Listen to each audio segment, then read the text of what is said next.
Welcome to my channel. La sangre se me heló en las venas al ver lo que estaba sucediendo en la cámara de seguridad.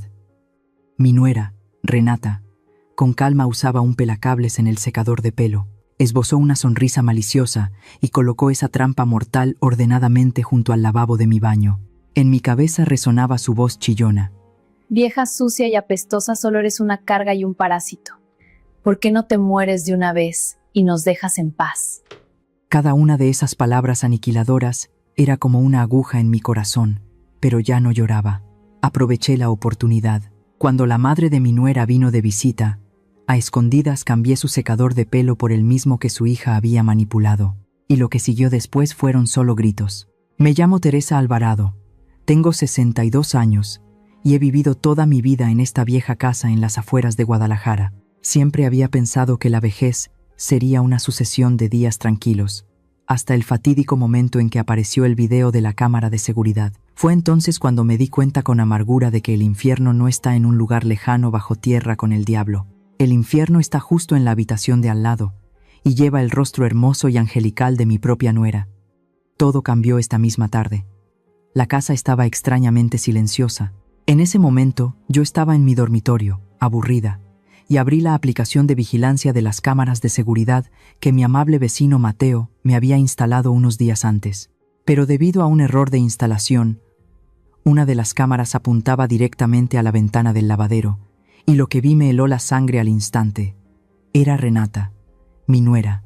Estaba sentada de espaldas a la puerta, pero la cámara captó su imagen de perfil. En sus manos tenía mi secador de pelo. Renata sostenía unas pinzas de electricista. Sus movimientos eran lentos, increíblemente precisos. Con una calma escalofriante, peló la cubierta de plástico del cable, justo cerca del mango. El núcleo de cobre quedó expuesto. Luego, revisó el cable, sopló para limpiar los restos de plástico y sonrió. Se levantó, limpió el secador con un trapo para borrar las huellas dactilares y se dirigió a mi baño. El teléfono se me resbaló de las manos y cayó sobre la colcha. Sentí que el corazón se me iba a salir del pecho. Lo entendí todo en un segundo. Un plan perfecto para eliminarme. El miedo me atenazó la garganta. Quería gritar. Quería correr a buscar a mi hijo, Esteban. Pero entonces oí el timbre de la puerta. Era la señora Elvira, la madre de Renata. Entró por la puerta gritando, como siempre, quejándose del calor, del tráfico, de que le dolía la espalda. Oí sus voces en el salón. «Cielos, hija, esta casa es un horno», dijo Elvira con su voz chillona. «Tengo que darme una ducha ahora mismo, o me desmayaré». Renata le respondió con su voz dulce. «Claro que sí, mamá. Usa el baño de invitados. Allí hay toallas limpias». Oí sus pesados pasos dirigiéndose a la habitación de invitados. Justo en ese momento, un impulso nació en mí. Me levanté de la cama, salí temblando de la habitación sin hacer ruido. Entré en mi baño, tomé con cuidado el secador mortal que mi nuera había dejado, evitando tocar la parte del cable que había pelado. Entré en el baño de invitados donde Elvira se preparaba para ducharse, mientras ella buscaba algo en su maleta en la habitación contigua. Con manos ágiles, intercambié los dos secadores. Lo coloqué de manera que pareciera natural. Regresé a mi habitación y me senté al borde de la cama. Recé un Ave María, pero las palabras se me atragantaron. «Señor, perdóname, pero era mi vida o la de ellos». Media hora después, nos sentamos a la mesa para cenar. Esteban parecía cansado. Renata estaba sirviendo la sopa. Parecía nerviosa. Miraba constantemente el reloj. Su mirada iba de mi plato a la puerta del pasillo. Estaba esperando a que me levantara para ir a ducharme, como solía hacer antes de acostarme. «Tu madre tarda mucho en ducharse», dijo Renata, tamborileando con los dedos sobre la mesa. «Voy a ver si necesita algo». «No». «Déjala que se relaje», dijo Esteban, llevándose una cucharada de sopa a la boca. «Ya conoces a mi suegra, tarda horas en arreglarse». Renata se sentó, pero no comió. Me miró y sonrió. «Suegra, ¿no va a descansar? Se le ve cansada». La miré directamente a los ojos, muy profundo. «No, Renata, hoy me siento muy despierta. Quiero disfrutar de la cena con mi hijo». Justo en ese momento sucedió. Un grito. No era un grito normal. Fue un alarido agudo, lleno de dolor y horror, que resonó en las paredes de la casa.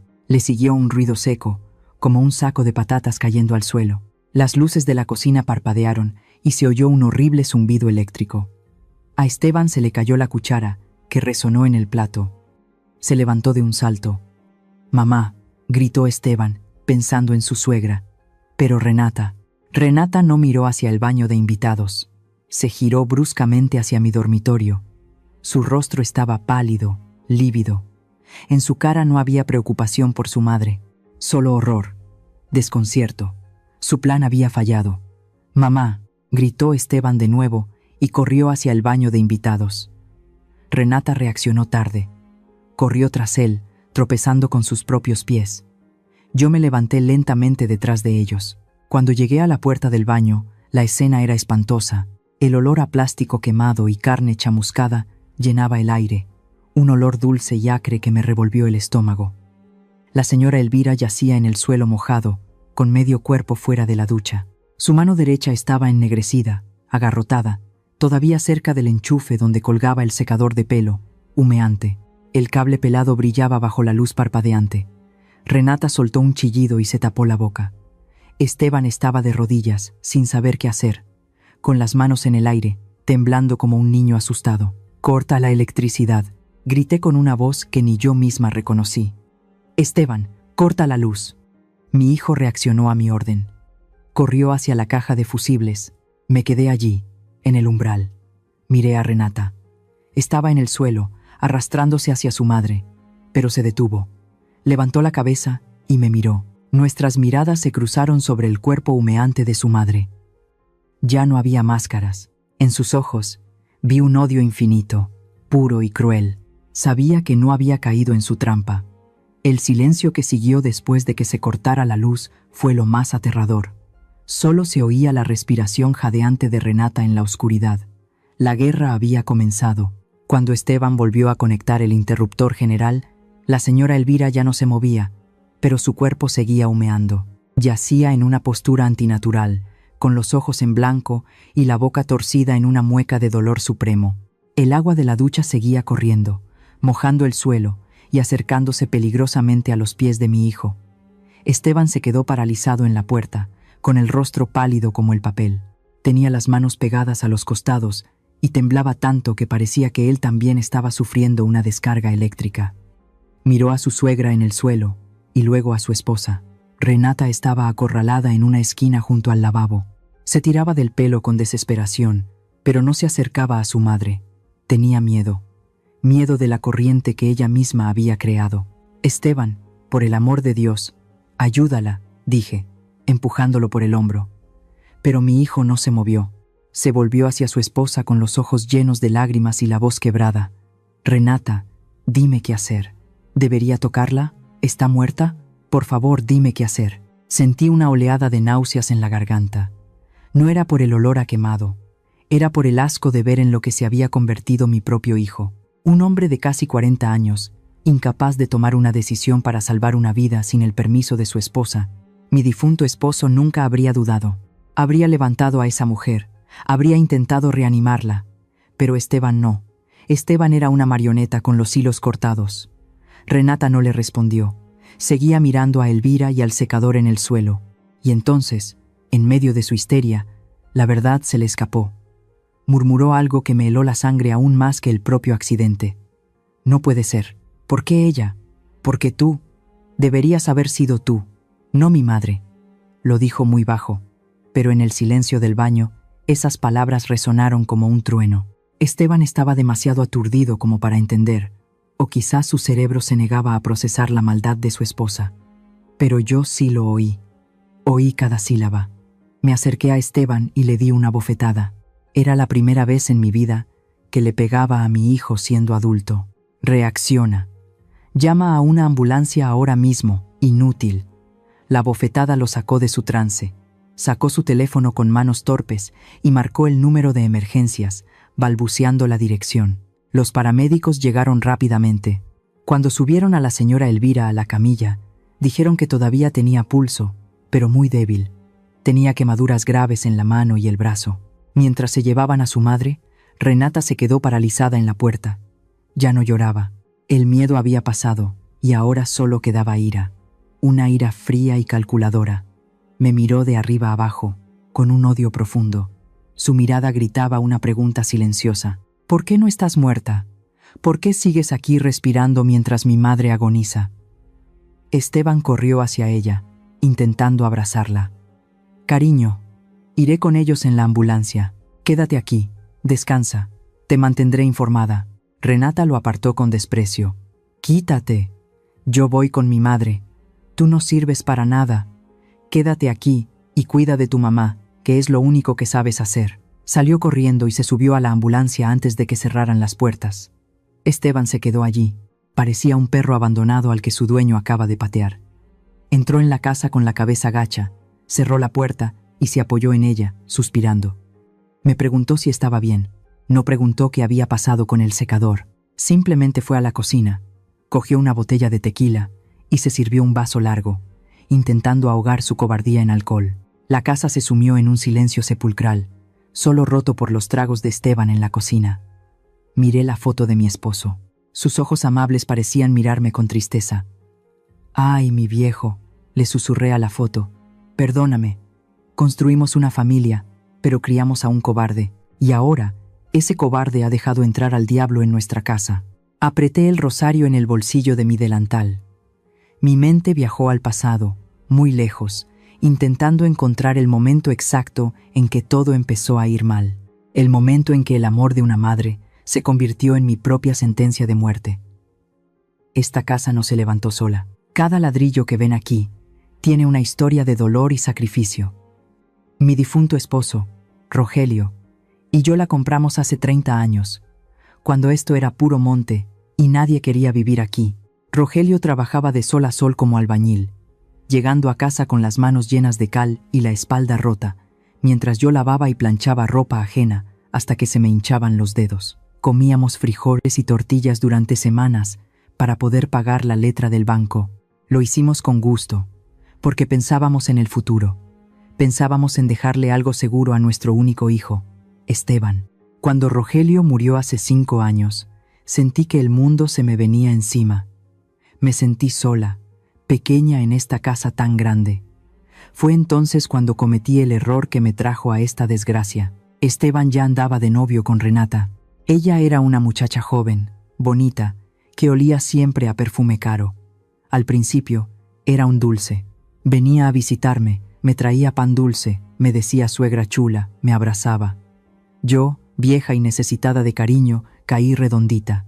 Un día, Esteban me dijo que sería mejor poner la casa a su nombre. Me dijo que era para evitar problemas de impuestos y trámites costosos cuando yo faltara. Me juró que nada cambiaría, que yo seguiría siendo la dueña y señora hasta el día de mi muerte. Fuimos a la notaría. Recuerdo ese día como si fuera ayer. Yo firmé los papeles cediéndole la propiedad, pero reservándome el usufructo vitalicio. Es decir, la casa era suya, pero el derecho a vivir en ella era mío mientras yo respirara. En ese momento, miré a mi hijo. Esteban tenía la cabeza agachada, mirando sus zapatos, como si le diera vergüenza lo que estaba haciendo. Pero Renata estaba parada detrás de él y sus ojos brillaban. No me miraba a mí, miraba los papeles con una codicia que en ese momento confundí con alegría por el futuro. Sonreía de oreja a oreja. Poco después se casaron y se vinieron a vivir conmigo, y ahí fue cuando la máscara se cayó. La nuera dulce desapareció. En su lugar apareció una mujer fría y exigente. Al principio fueron cosas pequeñas. Cambió los muebles de la sala sin preguntarme. Tiró mis macetas viejas porque decía que daban mal aspecto. Luego, empezó a adueñarse de los espacios. Un día intenté usar la lavadora nueva que habían comprado. Renata llegó corriendo y me quitó la ropa de las manos. «No toque eso, por favor. Usted ya está grande y no le sabe a la tecnología. Me la va a desconfigurar y cuesta mucho dinero arreglarla. Mejor deje su ropa ahí en el rincón. Yo veo cuando tengo tiempo de lavarla». Me sentí inútil. Me sentí tonta. Poco a poco, dejé de ser la mamá y me convertí en un estorbo. En las comidas, ya no hablaban conmigo. Hablaban entre ellos de sus amigos, de viajes, de cosas modernas. Si yo intentaba opinar, Renata rodaba los ojos y subía el volumen de la televisión. O peor aún, me decían frases que dolían más que un golpe. «Ay, suegra, ¿Usted qué va a saber de eso? Mejor termine su sopa antes de que se enfríe. Me fueron arrinconando. Dejé de sentarme en la sala porque Renata decía que mis novelas hacían mucho ruido. Me pasaba el día encerrada en mi cuarto o en la cocina, tratando de no molestar, de hacerme invisible en la casa que yo misma pagué con el sudor de mi frente. Lo más doloroso fue hace unos meses, cuando tuvieron una cena con los amigos de Renata. Yo me había puesto mi vestido bueno, pensando en ayudar a servir o saludar. Pero antes de que llegaran los invitados, Renata me atajó en el pasillo. «Suegra, hoy viene gente importante. Mejor cene usted tempranito en su cuarto, ¿sí? Es que vamos a hablar de negocios, y no quiero que se aburra o se sienta incómoda con tanta gente joven». Entendí el mensaje. Le daba vergüenza que sus amigos vieran a la vieja anticuada con la que vivían. Esa noche lloré en silencio mientras comía un pan duro en mi cama, escuchando las risas de ellos en el comedor. Esteban nunca me defendió. Cada vez que Renata me hacía un desaire, él miraba para otro lado o se hacía el sordo. Él, que había prometido cuidarme, me entregó a los leones para tener contenta a su mujer. Me di cuenta de que para Renata yo no era una persona. Yo era un mueble viejo que ocupaba mucho espacio y que no se moría lo suficientemente rápido para que ella pudiera remodelar la casa a su gusto. Esa acumulación de desprecios diarios fue matando el cariño que le tenía, hasta que solo quedó esta amarga resignación. Y ahora veo que su ambición no tenía límites. No le bastaba con humillarme, quería borrarme del mapa. Amigos, quiero preguntarles algo muy serio con el corazón en la mano. ¿Hay alguien entre ustedes que, por amor a sus hijos, haya cometido el error de poner sus bienes a nombre de ellos en vida? Si es así, por favor déjenme un comentario o un corazón abajo para saber que no soy la única que carga con esta cruz. No permitan que les pase lo mismo que a mí. La raíz de todo esto no era solo que yo les cayera mal. No, señores. El problema era mucho más terrenal. El problema eran los pesos. Renata vivía una vida que no podía pagar. Todos los días llegaban paquetes a la casa. Ropa de marca, zapatos caros, bolsas que costaban más de lo que mi difunto esposo ganaba en un mes. Ella quería aparentar ante sus amigas que era una mujer de mundo, rica y exitosa. Pero la realidad era otra. Las tarjetas de crédito estaban reventadas. Escuchaba los gritos ahogados en su habitación por las noches. Al principio pensé que peleaban por celos, pero luego entendí que peleaban por las deudas. Renata se había metido en esas cosas modernas de invertir dinero en Internet, en monedas virtuales que yo no entiendo, y lo había perdido todo. Debía mucho dinero, y lo peor es que debía dinero a gente peligrosa. Esteban lo sabía, lo veía en su cara.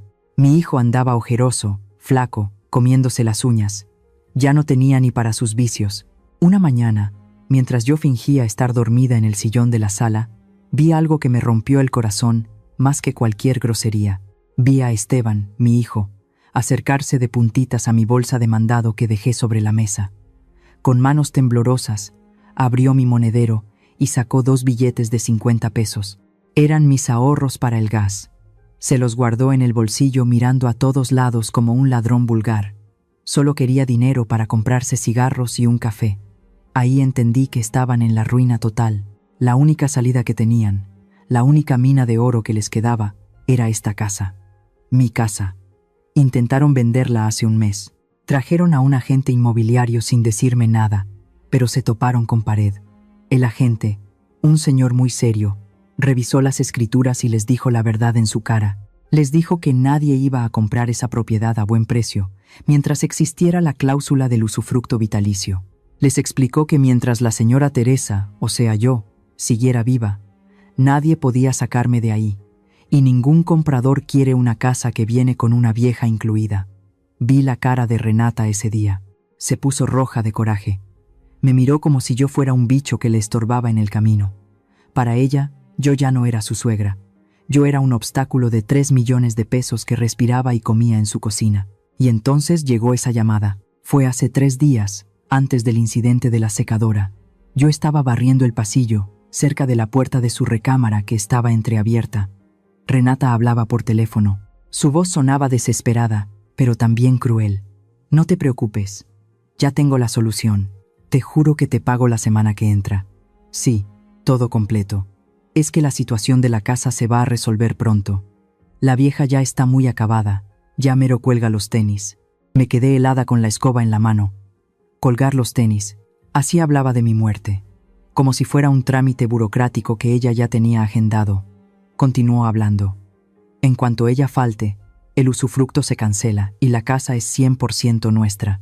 Ya tengo un comprador apalabrado que paga en efectivo. Solo necesito unos días más. Créeme, va a aparecer un accidente. A esta edad, cualquier caída o susto es mortal. Colgó el teléfono. Yo me retiré despacio a mi cuarto, sintiendo un frío que me calaba hasta los huesos. No era solo que quisieran mi dinero, es que ya no podían esperar a que Dios me llamara. La deuda los estaba ahogando, y yo era el tapón que necesitaban botar para respirar. Esa noche, no dormí. Entendí que mi vida tenía precio, y entendí que para Renata, matarme no era un pecado, era una necesidad financiera. Desde ese momento, supe que tenía que cuidarme hasta de mi propia sombra, y no me equivoqué, porque apenas 2 días después, la vi con las pinzas en la mano, preparando mi final. Como les decía, el miedo ya se me había metido en el cuerpo, pero una cosa es sospechar, y otra muy distinta es ver al diablo a los ojos. Todo ocurrió esta misma tarde, un poco antes de que llegara la madre de Renata. Yo estaba en mi cuarto, sentada en la orilla de la cama, con el rosario en la mano, pidiéndole a la Virgen que me iluminara, que me dijera si me estaba volviendo loca o si de verdad mi vida corría peligro. Fue entonces cuando me acordé de don Mateo. Don Mateo es mi vecino de al lado, un señor jubilado muy amable que se pasa el día cuidando sus rosales. Hace unos meses, cuando empezaron a robarse las bicicletas y las macetas en la colonia, él insistió en instalar unas cámaras de seguridad que compró por internet. Me dijo que había puesto una que apuntaba a la barda que compartimos, pero como él no le sabe mucho a la tecnología, la cámara quedó un poco chueca. En lugar de apuntar solo al patio, el lente alcanzaba a ver perfectamente hacia adentro de la ventana de mi cuarto de lavado. Ese cuarto es especial. Ahí está la mesa de trabajo de mi Rogelio. Ahí guardamos sus herramientas, su caja de llaves, sus desarmadores y sus pinzas. Nadie entra ahí. Es como un santuario lleno de polvo y recuerdos. Saqué mi teléfono viejo. Busqué la aplicación que don Mateo me había enseñado a usar. La abrí con el dedo temblando, pensando que vería la pantalla negra o quizás al gato del vecino durmiendo en la barda. Pero no, la imagen era clara, y lo que vi me detuvo el corazón. Renata estaba ahí. Estaba parada frente a la mesa de trabajo de mi esposo. La luz de la tarde entraba por la ventana y le iluminaba la cara. Se veía tranquila, relajada. Llevaba puesto uno de sus vestidos caros de flores y el pelo recogido. Lo primero que sentí fue indignación. ¿Qué hacía ella ahí, metiendo mano en las cosas de mi viejo? Vi cómo abría la caja de herramientas de metal oxidado. Esa caja que Rogelio cuidaba más que a sus propios ojos. Renata rebuscó un poco y sacó las pinzas de electricista. Las pinzas con el mango rojo que mi esposo usó para arreglar cada enchufe de esta casa, para reparar la licuadora, para mantener nuestro hogar funcionando. Sentí una punzada en el estómago. Verla sostener esa herramienta sagrada con sus manos llenas de anillos me pareció una falta de respeto terrible. Pero entonces vi lo que traía en la otra mano. Era mi secadora de pelo, la Dyson gris. Me acerqué la pantalla a los ojos entrecerrándolos, rogando que fuera un error. Quizás se había descompuesto. Quizás ella, en un acto de bondad que yo no esperaba, estaba intentando arreglarla para mí. Quise creer eso. Una parte de mi corazón de madre, esa parte tonta y ciega, quiso creer que mi nuera no era capaz de tanta maldad, pero mis ojos no podían negar la realidad. Renata tomó el cable de la secadora, buscó un punto específico, muy cerca del mango, ahí donde la mano agarra el aparato al secarse el pelo. Abrió las pinzas y empezó a pelar el cable. No lo hizo con rabia, no lo hizo con prisa, lo hizo con una delicadeza que me dio ganas de vomitar. Lo más espeluznante no fue el acto en sí, fue su actitud. Vi cómo movía la cabeza ligeramente de lado a lado. Vi sus labios moverse. Estaba cantando. Renata estaba tarareando una canción alegre mientras preparaba mi muerte. Estaba feliz, estaba tranquila. Como quien pela una naranja o dobla una camisa, pellizcó el plástico protector con las pinzas, giró la muñeca suavemente y tiró. Un trozo pequeño de plástico negro cayó a la mesa. El cobre del interior quedó desnudo, brillando como oro maldito bajo la luz del sol. Sopló sobre el cable para quitar cualquier residuo. Pasó su dedo, con la uña perfectamente pintada, sobre los filamentos expuestos, asegurándose de que estuvieran bien abiertos, listos para hacer contacto con la piel húmeda. Dios mío, no era un arreglo, era una trampa mortal. Mi respiración se volvió agitada, el aire me faltaba. Sentía que las paredes del cuarto se cerraban sobre mí. Quería gritar, quería salir corriendo y encararla, decirle que era una asesina, pero el miedo me dejó clavada en la cama. Y entonces, hizo la prueba final. Renata conectó el enchufe de la secadora en el contacto que está sobre la mesa de trabajo. Fue solo un segundo. Apretó el botón de encendido y movió el cable pelado 1 milímetro. Vi un destello. Una chispa azulada, pequeña pero feroz, saltó del cable. Fue rápido, como un parpadeo. Renata desconectó el aparato de inmediato y sonrió. No fue una sonrisa normal. Fue una mueca de satisfacción pura. Se miró en el espejo sucio que colgaba en la pared, se acomodó un mechón de pelo y acarició la secadora como si fuera una mascota. «Ya está listo», pareció decir su mirada. Sacó un pañuelo de su bolsa y limpió meticulosamente el mango de la secadora y las pinzas de mi esposo. Borró sus huellas, dejó las herramientas en su lugar, cerró la caja y salió del cuarto de lavado con la secadora bajo el brazo, caminando con ese paso ligero de quien no debe nada. La pantalla del celular se quedó mostrando el cuarto vacío. Yo me quedé ahí, con el alma rota. Las lágrimas me corrían por la cara sin que yo me diera cuenta. Usó las herramientas de mi esposo, usó el amor de Rogelio, que construyó esta casa para protegernos, y lo convirtió en el arma para matarme. En ese momento, la duda se acabó. La mujer que vivía bajo mi techo, la que dormía con mi hijo, la que me llamaba mamá frente a los vecinos, acababa de firmar mi sentencia de muerte. Si yo entraba a bañarme esa noche, si yo tomaba esa secadora con mis manos mojadas, mañana amanecería muerta, y ella lloraría en mi funeral, cobraría el seguro, vendería la casa y se iría a gastar mi dinero manchado de sangre. No, no lo iba a permitir. Me sequé las lágrimas con rabia. Si ella quería jugar con la muerte, yo no iba a ser la víctima. Rogelio no trabajó toda su vida para que una extraña viniera a burlarse de su memoria y a matar a su esposa. Me levanté. Mis piernas ya no temblaban. Ahora estaban firmes. Guardé el celular en mi bolsa. Tenía que ser inteligente. Tenía que ser rápida, porque Renata venía hacia acá, trayendo la muerte en sus manos, y yo tenía que estar lista para recibirla. Apenas había guardado el celular en la bolsa de mi delantal cuando sonó el timbre. No era un timbrazo normal. Era insistente, exigente, como si quien estuviera afuera tuviera derecho de propiedad sobre mi puerta. Sabía quién era antes de abrir. Renata corrió a recibirla, secándose el sudor frío de las manos en el vestido, tratando de componer una sonrisa después de lo que acababa de hacer en mi cuarto de lavado. Era doña Elvira, la madre de Renata. Entró a la casa arrastrando una maleta enorme, como si pensara quedarse un mes.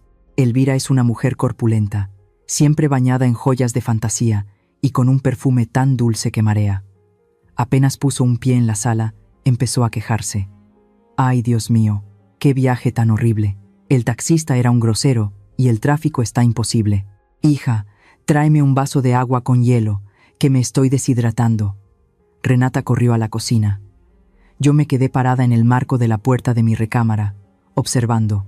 Elvira me miró de arriba abajo con esa mueca de desprecio que ni se molesta en disimular. «Buenas tardes, doña Teresa. Veo que sigue usted igual. La casa se ve un poco tirada, ¿no? Debería decirle a Renata que contrate a una muchacha de limpieza, porque con su edad, usted ya no limpia bien las esquinas». Apreté los puños dentro de los bolsillos.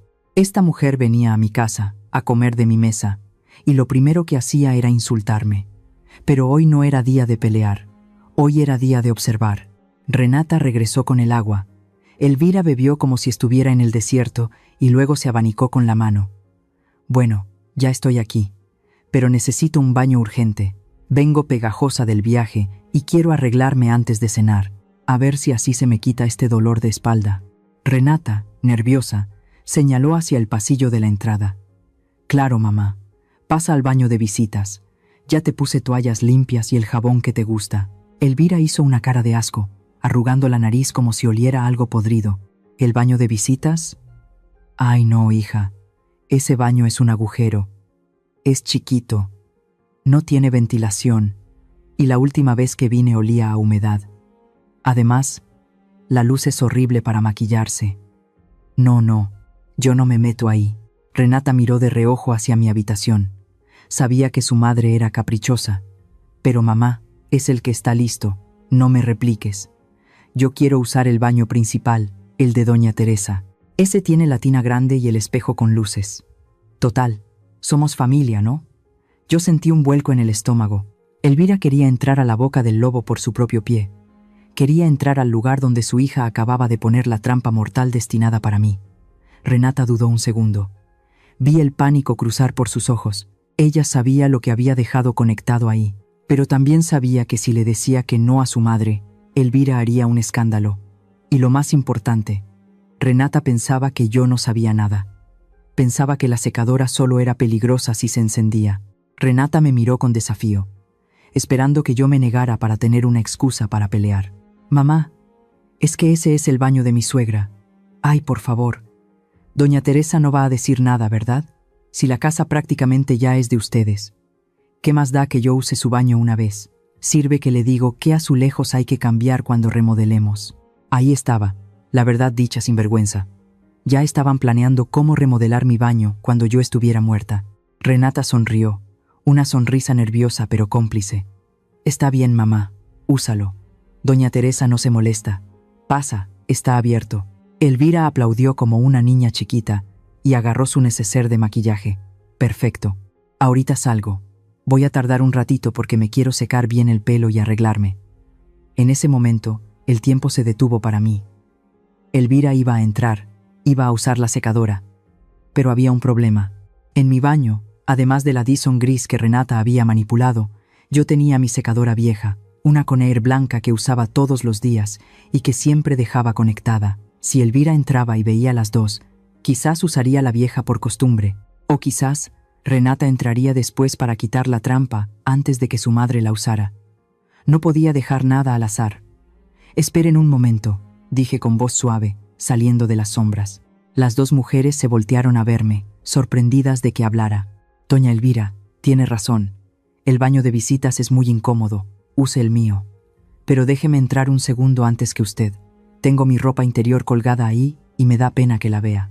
Y quiero sacarle las toallas más suaves, las que tengo guardadas para ocasiones especiales. Elvira sonrió con suficiencia, creyendo que me había intimidado. Vaya, hasta que se comporta con decencia. Ándele pues, pero rápido, que me urge. Caminé hacia mi baño. Sentía sus miradas en mi espalda. Entré y cerré la puerta, pero no le puse seguro. Mi corazón latía tan fuerte que me dolían las costillas. Ahí estaba, la secadora Dyson gris, colocada estratégicamente sobre el lavabo, con el cable enrollado de forma que la parte pelada quedaba oculta hacia abajo, lista para ser agarrada. Renata había hecho un trabajo impecable. Miré hacia el otro lado. Mi secadora vieja, la blanca, estaba colgada en la pared. Si Elvira era vanidosa, y vaya que lo era, querría usar la Dyson. Era más potente, más cara, más lujosa. Pero yo tenía que asegurarme. Con manos rápidas, desconecté mi secadora vieja. La enrollé y la metí al fondo del cajón de abajo, debajo de un montón de toallas viejas. Escondí también el cepillo sencillo y dejé a la vista el cepillo redondo profesional. Dejé la Dyson conectada. La moví unos centímetros para que quedara justo al alcance de la mano derecha, la mano dominante de Elvira. La trampa estaba puesta, no por mí, sino por su hija. Yo solo estaba limpiando el escenario para que la obra continuara. Saqué unas toallas limpias del gabinete y abrí la puerta. Listo, doña Elvira, todo suyo, disfrute su baño. Elvira entró pasando junto a mí, dejando una estela de ese perfume barato que tanto le gustaba. Gracias. Cierre la puerta al salir. No quiero corrientes de aire. Salí al pasillo y me encontré con Renata. Ella me miraba con sospecha, pero también con alivio de que no hubiera armado un lío. No sabía, pobre ilusa, que yo acababa de facilitarle el camino para destruir lo que más quería.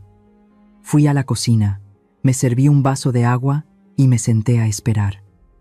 Escuché el agua de la regadera abrirse. Escuché a Elvira tarareando. Y luego, el silencio. Y después, el grito. Ese grito que ya les conté. ese grito que marcó el final de mi vida como víctima y el inicio de mi vida como justiciera. Ahora, volvemos al presente.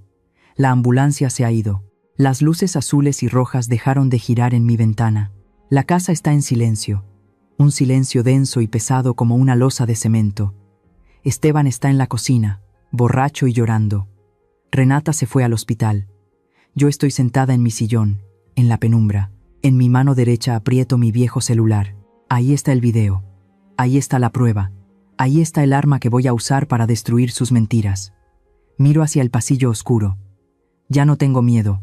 La tristeza se ha convertido en una armadura de hierro.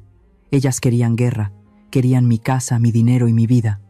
Pues bien, ya tienen la guerra, pero no saben que se metieron con la mujer equivocada. Doña Teresa Alvarado ha despertado, y no voy a descansar hasta que cada uno pague el precio de su traición. La noche del accidente fue larga, pero los días siguientes fueron un calvario que no le deseo a nadie. Doña Elvira sobrevivió, pero los médicos dijeron que el daño en los nervios de su brazo derecho era permanente.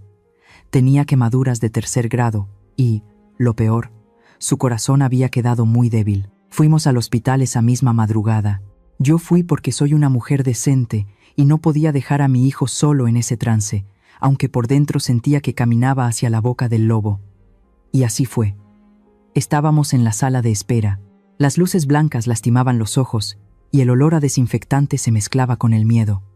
Cuando el doctor salió a dar el informe, Renata se derrumbó en una silla, pero apenas me viu parada junto a la máquina de café, se levantó como un resorte.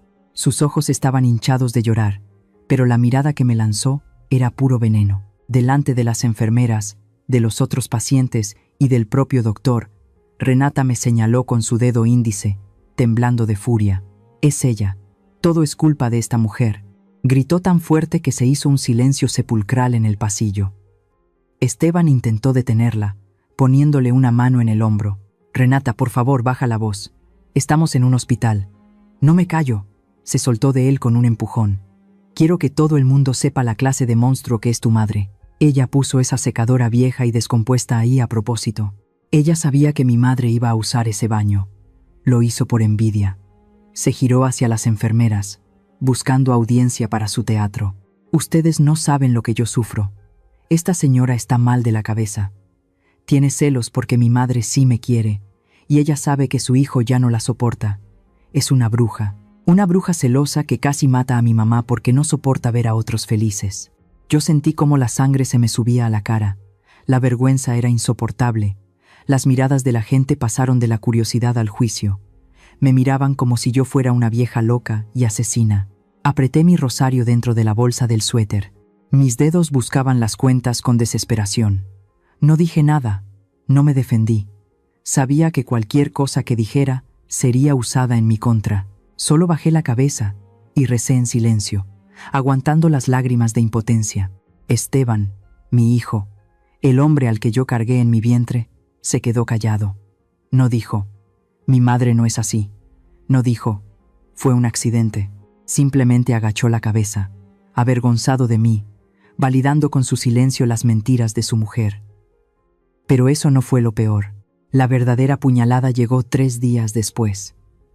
Renata organizó un rosario en la casa para pedir por la salud de doña Elvira.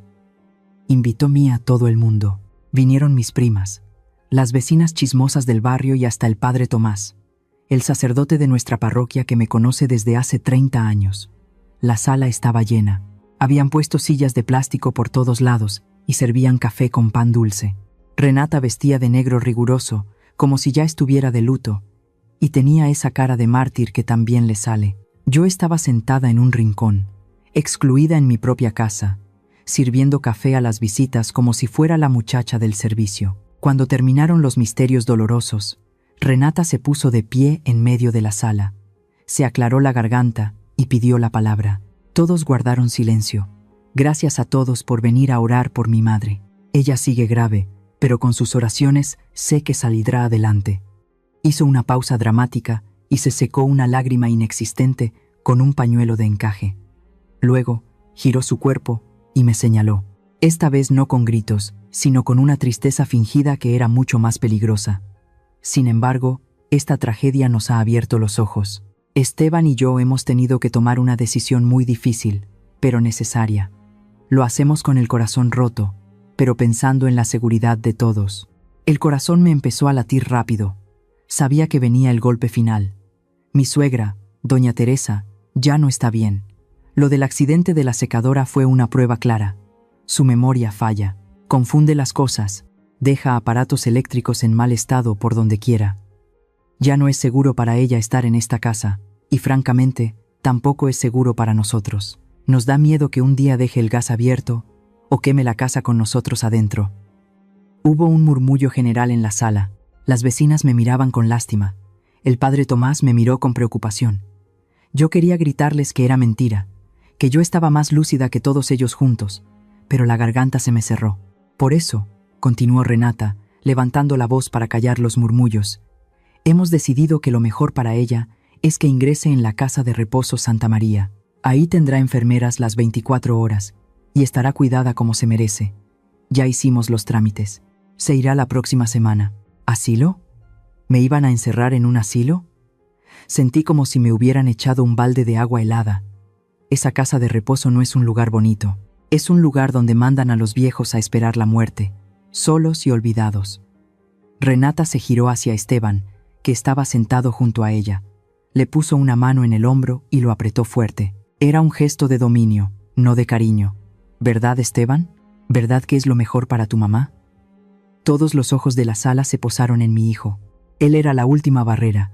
Él era el único que podía decir: no, mi madre se queda aquí. Esta es su casa.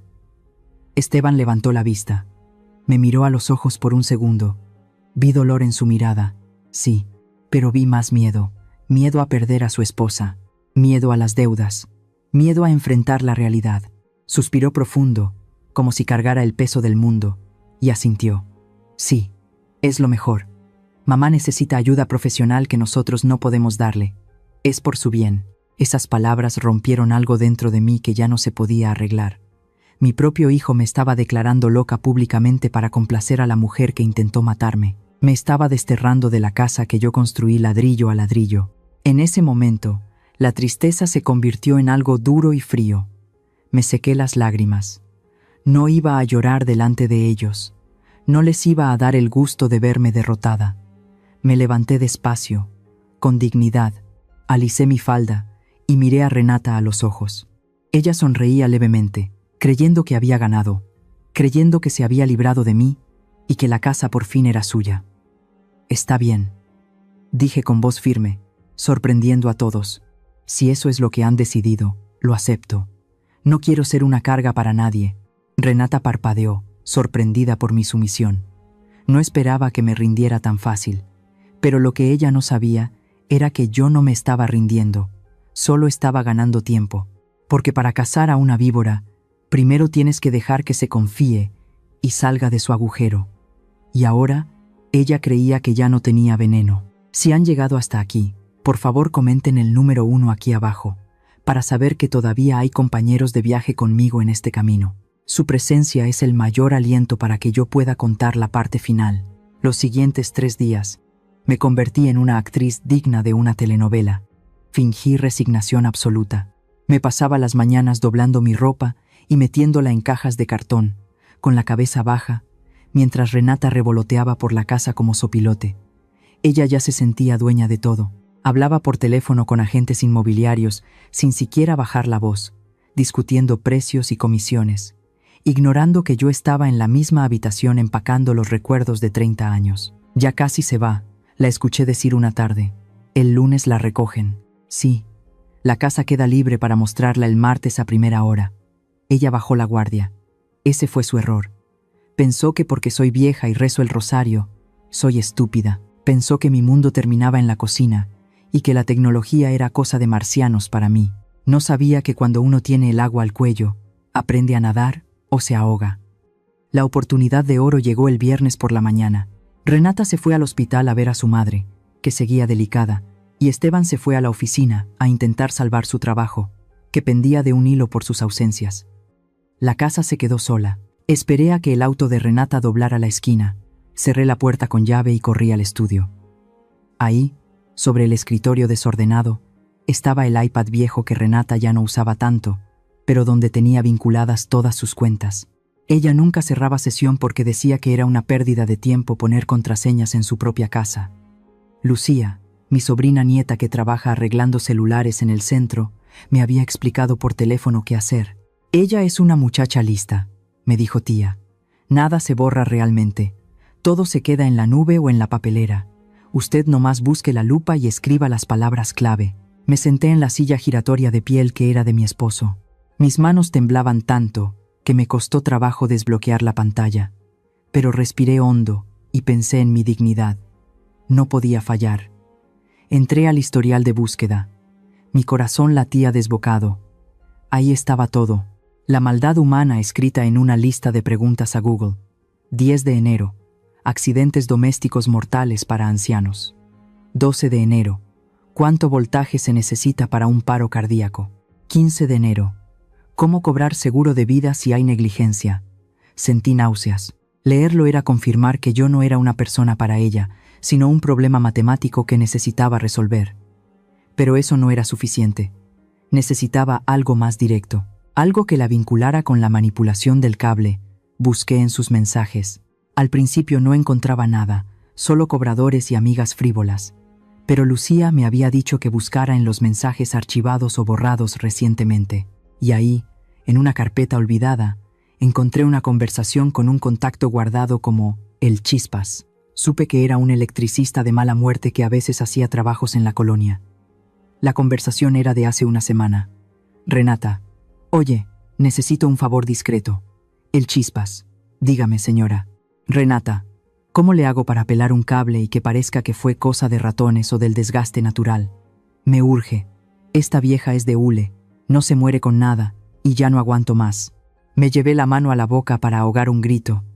De hule. Así me decía. Que no me moría con nada. El Chispas le había contestado con instrucciones detalladas sobre cómo usar las pinzas para no dejar marcas de corte limpio y cómo limpiar las huellas. Saqué el pequeño dispositivo USB que Lucía me había dado el día anterior, cuando vino a escondidas a traerme comida. Conecté el aparato al iPad.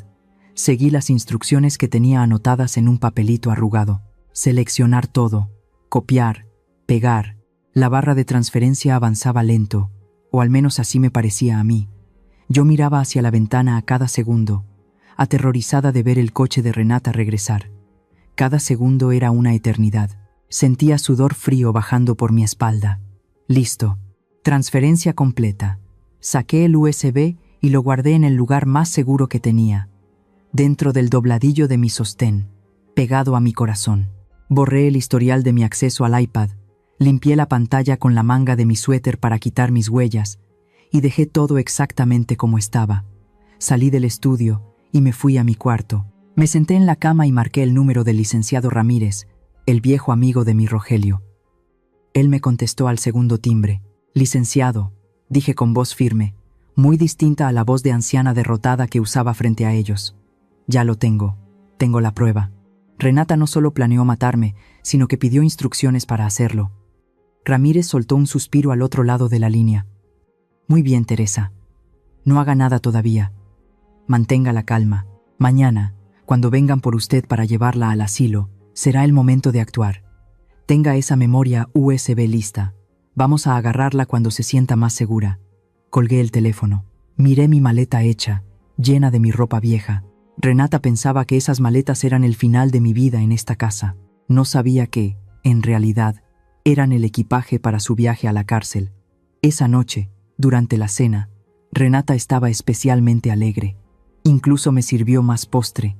Coma, suegra, que en el asilo la comida es muy insípida.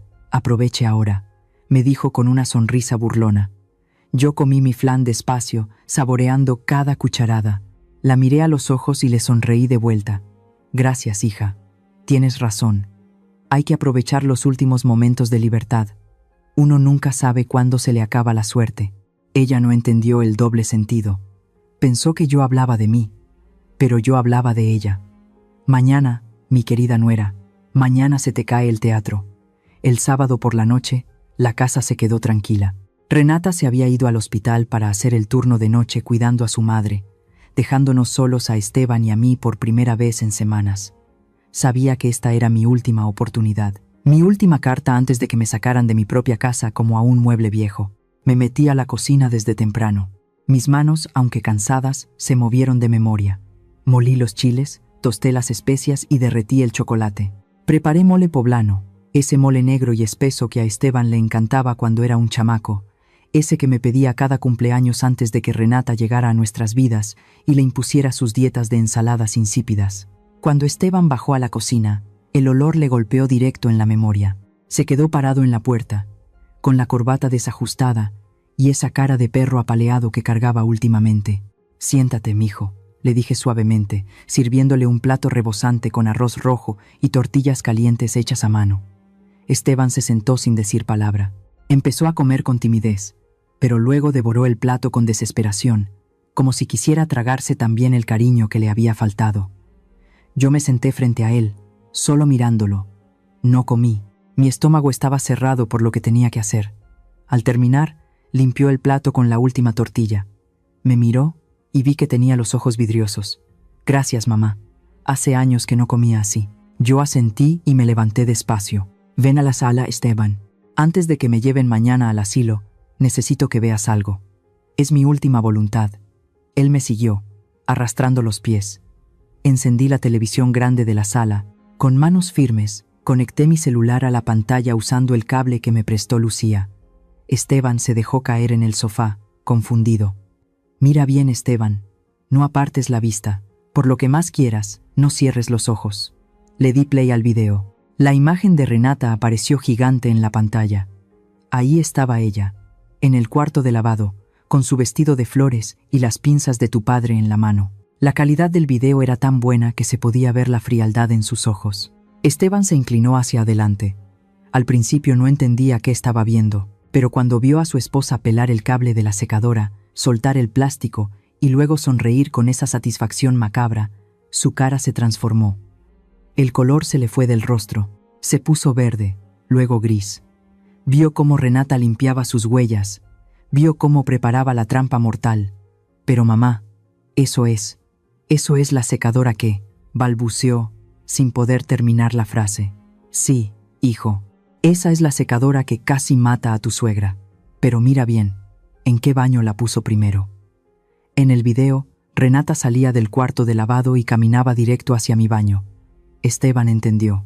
En ese segundo, su cerebro procesó la verdad que se había negado a ver. La trampa no era para doña Elvira, la trampa era para mí. Su esposa había diseñado un plan para electrocutar a su madre. Esteban se levantó del sofá tambaleándose, se llevó las manos al estómago, hizo una arcada fuerte, y ahí mismo, sobre la alfombra cara que Renata había comprado, vomitó todo el mole que acababa de cenar. Fue una reacción visceral. Su cuerpo rechazaba la verdad, rechazaba al monstruo con el que dormía todas las noches. Se dobló del dolor, tosiendo, escupiendo la bilis de la traición. Yo no me moví. No fui a sobarle la espalda. Él necesitaba sacar todo ese veneno. Cuando terminó, se dejó caer de rodillas al suelo, sin importarle la suciedad. Se arrastró hasta mis pies y me abrazó las piernas con una fuerza desesperada. Lloraba a gritos, un llanto ronco y feo, de hombre roto. «Mamá, perdóname. Por Dios santo, perdóname. Soy un estúpido. Metí al diablo a la casa. Casi te mata y yo no hice nada». Sentí sus lágrimas mojando mis pantuflas. Mi corazón de madre se estrujó. Quería agacharme y arrullarlo, decirle que todo estaba bien, pero no podía. Si lo consolaba ahora, volvería a ser débil. Necesitaba que fuera fuerte para lo que venía mañana. Le puse la mano en la cabeza, acariciando su pelo sudado, como cuando tenía fiebre de niño. «Ya, Esteban, ya lloraste, ya vomitaste. Ahora levántate». Él levantó la cara, roja e hinchada, mirándome con adoración y culpa. «No te voy a dejar ir al asilo, mamá, nunca. Primero me mato yo».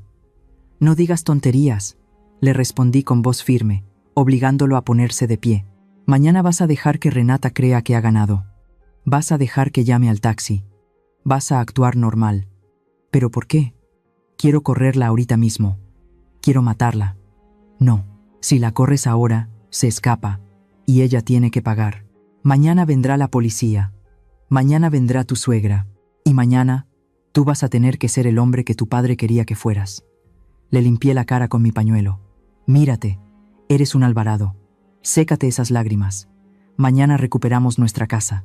Y mañana, hijo mío, tú te vas a divorciar de la muerte. El domingo amaneció nublado, pero para Renata parecía el día más soleado del año. Se levantó temprano, cantando, y se puso a dar órdenes por toda la casa. Tenía esa energía nerviosa de quien sabe que está a punto de ganar el premio mayor. Me apresuraba para que sacara mis cajas al patio, diciendo que el taxi del asilo Santa María no tardaba en llegar y que no quería pagar tiempo de espera. Ándele, suegra, muévase. No querrá llegar tarde a su nuevo hogar, me decía con esa sonrisita burlona, mientras empujaba mis maletas con el pie. Yo no dije nada. Me senté en mi sillón de siempre, con mi bolsa de mano en el regazo, y esperé. Esteban estaba en la puerta, mirando hacia la calle, con la espalda rígida. Renata pensó que él estaba triste por mi partida, así que fue a abrazarlo por la espalda. Ya, mi amor, no te pongas así. Es lo mejor para todos. Vas a ver que sin esta carga, nuestra vida va a despegar de nuevo. En ese momento, un coche se estacionó frente a la casa. Pero no era un taxi. Eran 2 patrullas de la policía municipal con las luces encendidas, pero sin sirena, y detrás de ellas, una camioneta adaptada. Renata frunció el ceño, confundida. ¿Qué es esto? ¿Por qué viene la policía? ¿Acaso tu madre hizo algún lío con los vecinos otra vez? Esteban se soltó de su abrazo bruscamente y abrió la puerta principal de par en par. De la camioneta bajaron 2 enfermeros ayudando a bajar una silla de ruedas. En ella venía doña Elvira. Estaba pálida, con el brazo derecho todo vendado y el lado derecho de la cara, con algunas quemaduras que ya estaban sanando, pero que se veían terribles. Detrás de ella venía el licenciado Ramírez con un portafolio bajo el brazo. Renata se quedó de una pieza. Dio un paso atrás, tropezando con mis cajas. «Mamá, ¿qué haces aquí? Deberías estar en el hospital. ¿Quién te sacó?» Elvira no contestó. Su mirada estaba perdida, llena de dolor y confusión.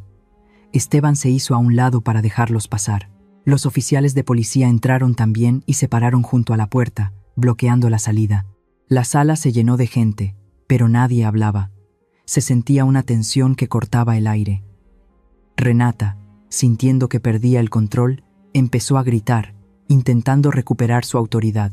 «Esteban, ¿me puedes explicar qué significa este circo? ¿Por qué trajiste a mi madre así? Está enferma. Y tú, abogado, ¿qué haces en mi casa? Lárguense todos. El taxi de mi suegra está por llegar». Esteban caminó despacio hasta el centro de la sala. Se paró frente a su esposa. Ya no tenía los hombros caídos, ya no miraba al suelo. Me miró a mí, asintió levemente, y luego clavó sus ojos en Renata. «Mamá no se va a ningún lado, Renata. El taxi no va a venir. La única que se va de esta casa hoy eres tú». Renata soltó una carcajada nerviosa, incrédula. «¿De qué hablas? ¿Te volviste loco? ¿Vas a dejar que esta vieja nos arruine la vida? Mírala, es peligrosa. Casi mata a mi madre. Cállate». El grito de Esteban fue tan fuerte que hasta los policías se enderezaron. «Deja de mentir. Ya lo sé todo, Renata. Lo vi todo». Esteban sacó el iPad de su portafolio y lo levantó. «Vi el video, Renata. Vi cómo pelaste el cable. Vi cómo preparaste la trampa para matar a mi madre». Renata se puso blanca como la cal. Sus ojos iban de Esteban a los policías. Empezó a negar con la cabeza, retrocediendo. «Eso es mentira. Es un montaje. Seguro esa vieja trucó el video. Ella me odia. Ustedes no pueden creerle a ella antes que a mí. Soy tu esposa». Entonces, el licenciado Ramírez dio un paso al frente y puso una grabadora sobre la mesa de centro. Apretó el botón de reproducir. La voz de Renata llenó la sala.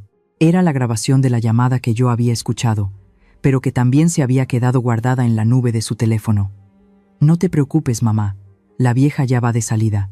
En cuanto se muera, cobramos el seguro y vendemos la casa. Tú rángate a esperar, que de esta salimos ricas». El silencio que siguió a la grabación fue absoluto. Renata ya no podía negar que era su voz. Doña Elvira, que había estado callada todo el tiempo, empezó a temblar en su silla de ruedas. Con su mano izquierda, la única que podía mover bien, giró las ruedas de su silla y se acercó a su hija. Renata miró a su madre, buscando complicidad, buscando perdón. Mamá, tienes que entenderme. Lo hice por nosotras. Estábamos endeudadas.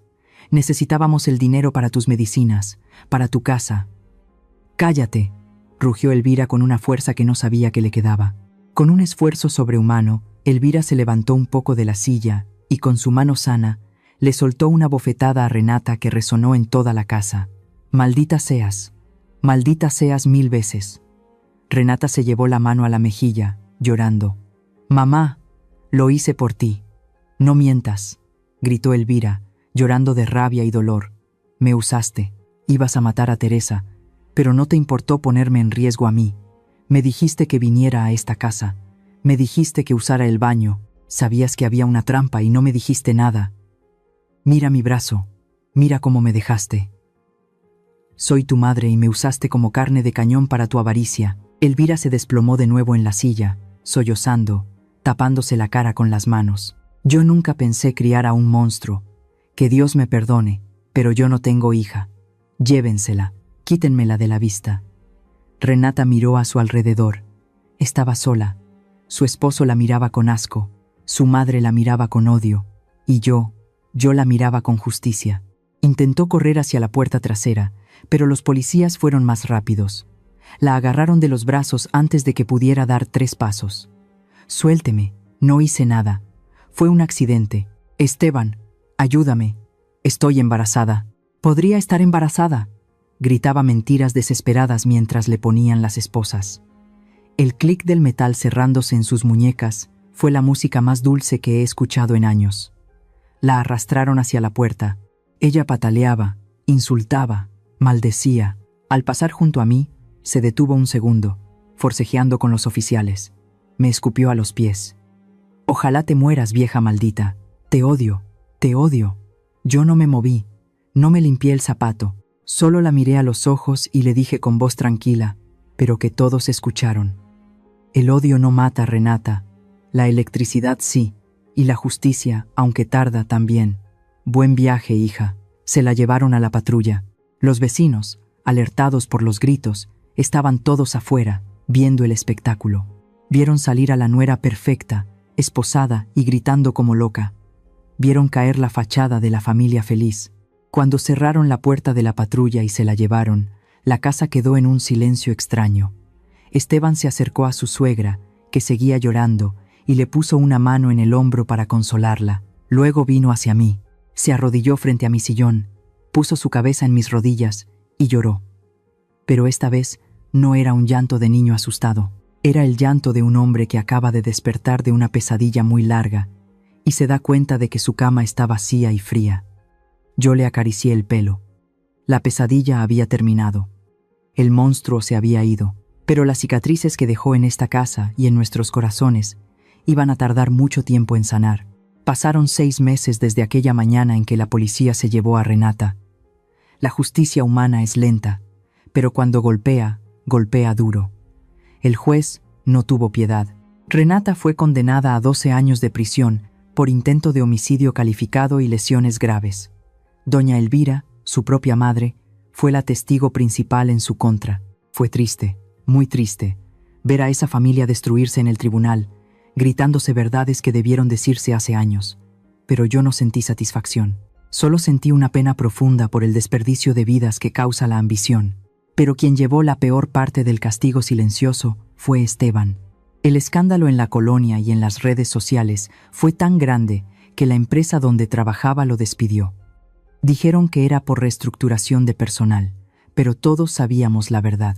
Nadie quiere tener de gerente a un hombre que no pudo ver que su esposa era una asesina en potencia, o peor aún, que se hizo de la vista gorda. Se quedó sin trabajo, sin esposa, sin reputación, y con una montaña de deudas que Renata había escondido bajo la alfombra y que ahora le caían encima como una losa. La única salida fue vender la casa, mi casa, la casa de los sueños de Rogelio. Ayer por la tarde firmé las escrituras de venta ante el notario. Fue un momento extraño. Pensé que iba a llorar, que me iba a aferrar a las paredes y a los recuerdos, pero no sentí nada, solo alivio. Esa casa ya no era un hogar.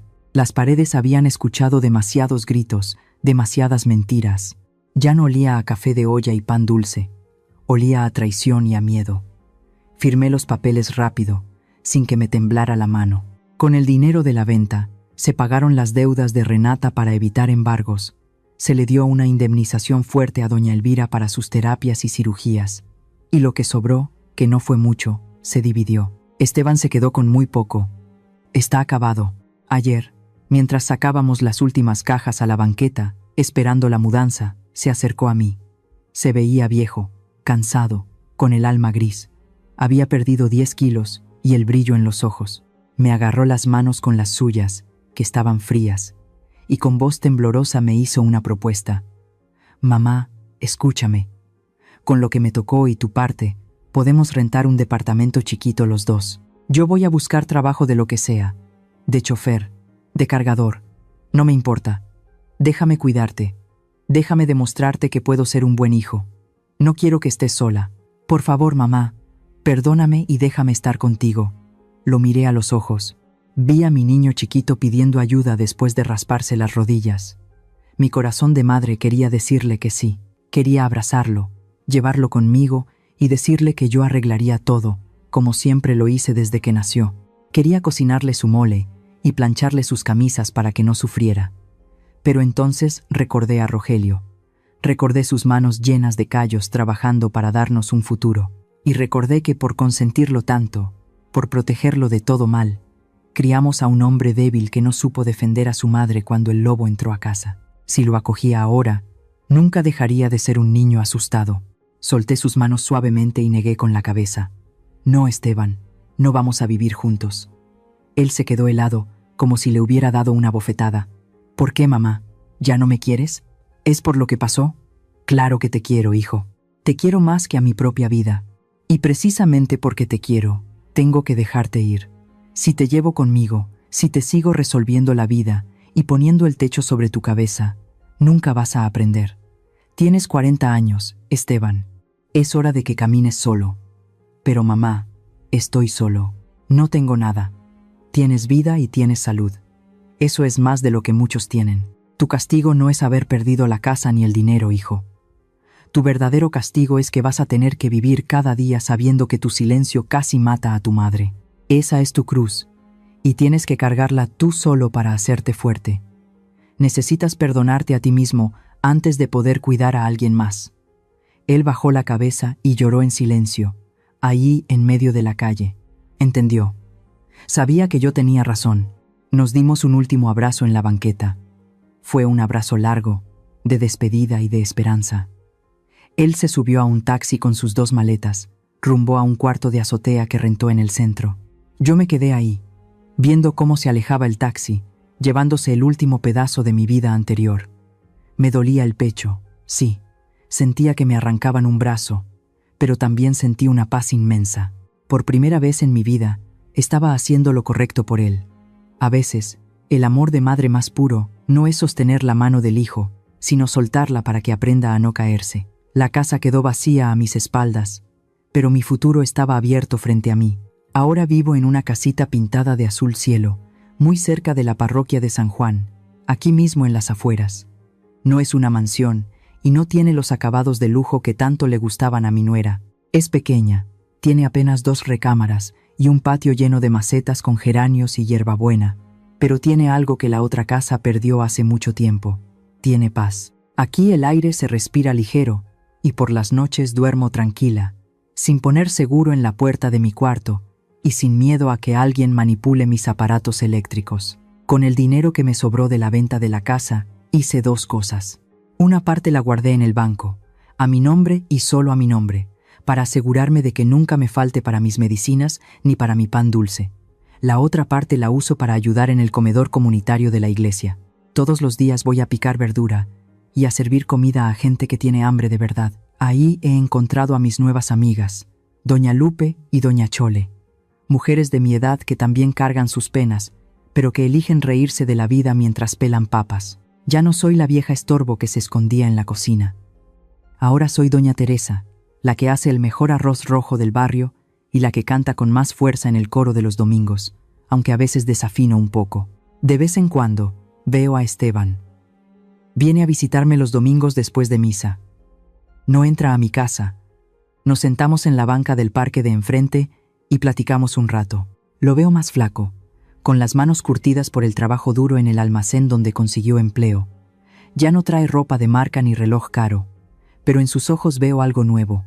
Veo respeto, y veo la dignidad de quien se gana el pan con su propio sudor. Ya no es el niño mimado de mamá, ahora se está convirtiendo en un hombre. Lo he perdonado, sí, porque una madre siempre perdona, pero no olvido.